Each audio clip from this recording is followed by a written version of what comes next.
नमस्कार, सी न्यूज भारत में आप सभी का स्वागत है। खबर किशनगंज से है, जहां जन स्वराज जिला अध्यक्ष प्रोफेसर मुसाफिर आलम ने सी न्यूज भारत के संवाददाता मिनहाज आलम के साथ बातचीत की। इस दौरान उन्होंने कहा कि सीमांचल के 2 दिवसीय दौरे पर गिरिराज सिंह उन्माद फैलाने आ रहे हैं, फिर वो कुछ ऐसी भाषा का प्रयोग कर सकते हैं जिससे आपसी भाईचारे का विवाद हो सकता है।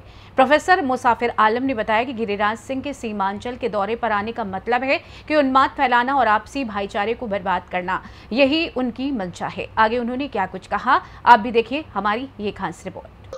नमस्कार, आप देख रहे हैं सी भारत न्यूज। हमारे साथ जन स्वराज के जिला अध्यक्ष मुसाफिर आलम साहब है। हाल ही में केंद्रीय मंत्री गिरिराज सिंह का दौरा है और हालांकि उद्योग मंत्री हैं। क्या किशनगंज को लेकर उनका योगदान रहा और अब आ रहे हैं तो क्या कुछ देंगे?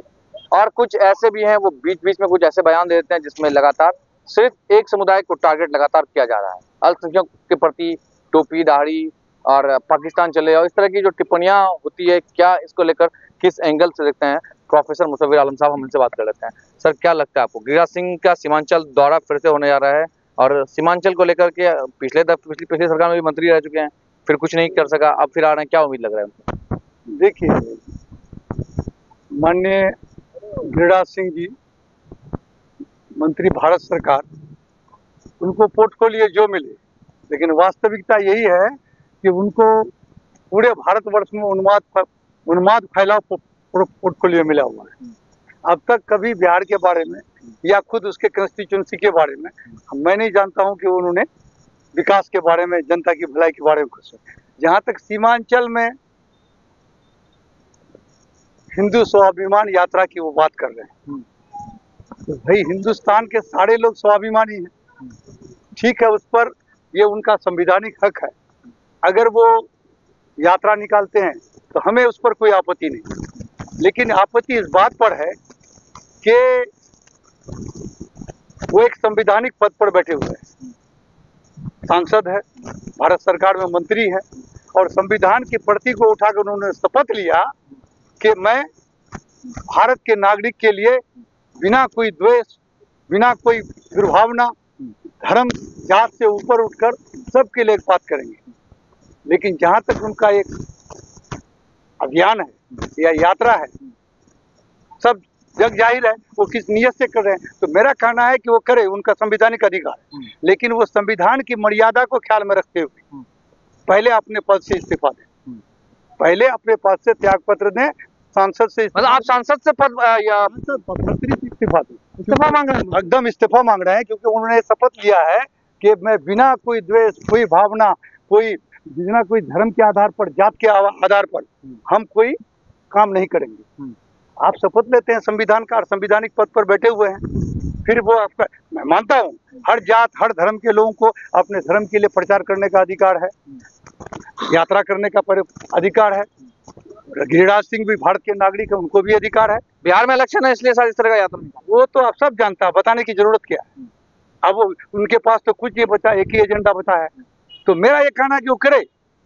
कितना स्वाभिमान यात्रा निकालना है? अरे कौन स्वाभिमानी नहीं है? बिहार तो ये बिहारी टोटल स्वाभिमानी होता है।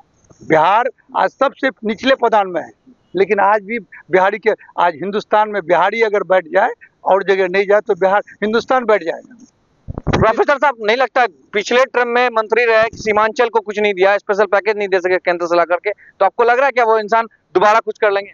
मैंने पहले कहा वो मंत्री जरूर है भारत सरकार का, उनको पोर्टफोलियो क्या मिला है अभी उनको? भाई वो पोर्टफोलियो मिला है, लेकिन उनका कम मिला है, डेयरी पशुपालन वगैरह मिला है उनको।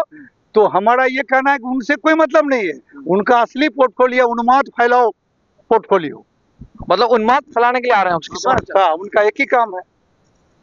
दाढ़ी टोपी, इस पर राजनीतिक होती है। उसके अलावा बचा क्या, उसके पास बचा क्या है? आपको पता है ये बाइट चलने के बाद क्या होगा? वो कहेगा कि ऐसे लोगों को परेशानी है तो पाकिस्तान चले जाए। अरे पाकिस्तान वो क्या भेजेगा? पाकिस्तान को लोग को आरएसएस की मदद से जिन्ना ने पाकिस्तान नहीं बांटा, ये आरएसएस के लोग पाकिस्तान बांटे। अरे शुक्र करो जिन्ना का पैर धो जाके कि पाकिस्तान बढ़ गया, नहीं तो आज तुम्हारा सत्ता यहाँ नहीं होता। आज 20 करोड़ मुसलमान में तुम इतना चिंता में हो, जब 40 करोड़ मुसलमान होता तो तुम्हारा क्या हाल होता? यानी आप जिन्ना के साथ खड़े हैं? नो, आपका जिन्ना के लोग आरोप लगा रहे हैं ना भाई कि जिन्ना ने भारत को बंटवारा किया, गाली देते हैं जिन्ना को। दरअसल जिन्ना नहीं बंटवाया, आरएसएस वाला बंटवाया। यही तो गिरिराज सिंह कह रहे हैं कि जिन्ना के साथ जो खड़े हैं वो पाकिस्तान चले। अरे जिन्ना के साथ तुम खड़े हो, आजादी से पहले भी, आज भी खड़े हो। अगर जिन्ना नहीं होता तो तुम्हारा वजूद नहीं बचता, तुम्हारा सत्ता में नहीं होते। तो सर लगता है कि आपको किशनगंज जाएंगे तो कुछ देके कुछ नहीं देके, वो अनुवाद देके जाएंगे। हाँ, नफरत पर देके जाएंगे लोगों को। नफरत का असर होगा चुनाव में? कुछ नहीं होगा। सीमांचल है, सीमांचल गंगा जमुनी तहजीब का एक हब है। यहाँ कितने आए और कितने चले गए, सीमांचल में फर्क नहीं पड़ेगा। और इस तरह का अगर कोई कोशिश किया तो सीमांचल की जनता उसको मुंह तोड़ जवाब देगी। चलिए, मुशर्रफ साहब थे, ये इनका कहना है कि अगर गिरिराज सिंह का द्वारा सीमांचल के किशनगंज आते हैं तो उन्माद फैलाने के लिए आते हैं, और वो उन्माद फैलाने की एक बड़ी तैयारी है। बिहार में विधानसभा चुनाव है, इसको लेकर लगातार जो है सी भारत न्यूज की जो है वो नजरें बनी हुई है। क्या कुछ कहेंगे गिरिराज सिंह, या सीमांचल के किशनगंज आते हैं तो क्या कुछ स्पेशल पैकेज देंगे, ये क्या रहेगा, इस पर सारी प्रतिक्रिया हम जानेंगे और वहां से भी दिखाएंगे आपको कि क्या है पूरा मामला। बने रहिए सी भारत न्यूज पर। किशनगंज से संवाददाता मिन्हाज आलम, सहयोगी साथी मोहसिन आलम के साथ। फिलहाल इस खास रिपोर्ट में बस इतना ही। देश दुनिया की तमाम खबरों की जानकारी के लिए आप देखते रहिए सी न्यूज़ भारत। हर खबर आपके साथ, आपके हाथ।